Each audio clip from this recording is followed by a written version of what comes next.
êtes une passionnée de vélin comme moi, bienvenue dans cette vidéo. Je vais vous montrer tous mes trucs pour créer votre propre papier à motif à vélin. Alors, ça vient d'une inspiration du catalogue printemps de l'an dernier. Alors, Stampin' Up! Avait un papier à motif. Ah, je l'ai bien collé, je ne peux pas vous montrer, mais c'est vraiment du vélin.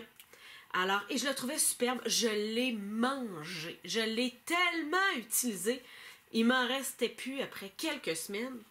Alors, j'ai pris la décision de faire la même chose avec le jeu d'étampes qui était dans la même collection. Alors, ça m'avait permis, je dirais, d'étirer mon vélin. Cette année, il n'y avait pas de papier à motif de vélin dans le catalogue, mais quand j'ai vu le jeu d'étampes rose de Noël, je savais que ce serait parfait. Alors, vous allez avoir besoin de vélin. StaZone, votre étampe préférée. Ça doit être une étampe de contour. Alors, il doit y avoir juste une petite ligne que vous allez pouvoir colorer. Et vos crayons Stampin' Blends, c'est ceux qui paraissent le mieux et dont, je dirais, les coups de pinceau paraissent le moins. Si vous avez uniquement des marqueurs à base d'eau comme les Stampin' Markers, ça va fonctionner, mais on va voir un petit peu plus les coups de pinceau, mais la technique va très bien fonctionner. Alors, ce que vous devez faire, vous allez venir étamper aléatoirement votre image avec de la StaZone. Vous pouvez étamper avec de l'encre régulière, mais ça prend une éternité à sécher. Alors, si vous étampez en noir, allez-y donc avec de la StaZone. Il y a assez quand on veut étamper en rose qu'on n'a pas le choix de prendre l'encre régulière. Alors, allez-y avec votre StaZone, étampez aléatoirement votre fleur.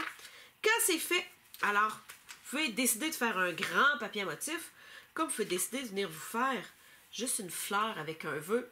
Là, c'est à vous de laisser aller votre créativité. Mais ce que je voulais vous montrer aujourd'hui, c'est, une fois que vous avez étampé, ça va prendre 20 secondes à sécher. Vous tournez votre carton. Et c'est là le secret. Si vous colorez directement où vous avez étampé, ça risque de faire délaver votre StaZone. Alors que si vous tournez votre carton, vous allez avoir la possibilité de venir très rapidement colorer. Vu que c'est à travers un vélin, ça n'a pas besoin d'être parfait comme coloriage. Pas besoin de vous casser la tête, OK? Les coups de pinceau avec les Stampin' Blends sont invisibles. Alors même si, bon, des fois vous y allez en rond, des fois vous y allez en cercle, on ne verra pas la différence. Ça va aplanir, je dirais, les différences. Alors, vous y allez, tout simplement. Vous faites le tour. Alors, je pourrais vous donner les couleurs que j'ai utilisées. Alors, j'ai pris cuvée de cassis foncé, ça, je me souviens.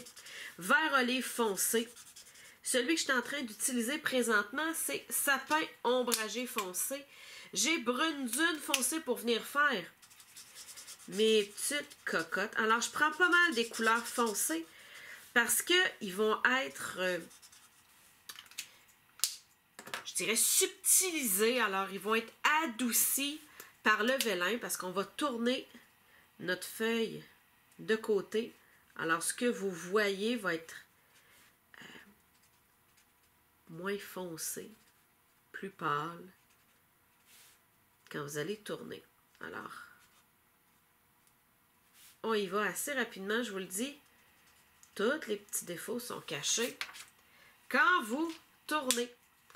Alors, vous faites l'ensemble de votre projet. Reste juste ensuite à venir coller. Ce que je vous recommande, si vous ne voulez pas voir la colle, mettez de la colle juste en dessous de votre étiquette.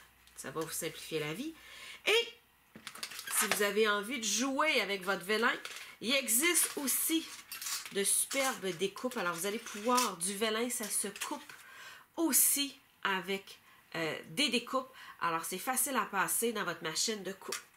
Si vous avez des questions sur les produits que j'ai utilisés, si vous avez envie d'acheter le nouveau jeu Rose de Noël, comme vous pouvez voir, vous pouvez faire des choses autres que Noël. Alors, j'ai une petite carte d'amitié ici. Les petites cocottes passent tout à fait inaperçues quand vous prenez des couleurs, je dirais, non traditionnelles. C'est un jeu d'étampes qui est en édition limitée. Alors, c'est jusqu'à épuisement des stocks. Vous pouvez me rejoindre sur mon site web à carterieartisanale.com. Passez une excellente journée créative. Au revoir!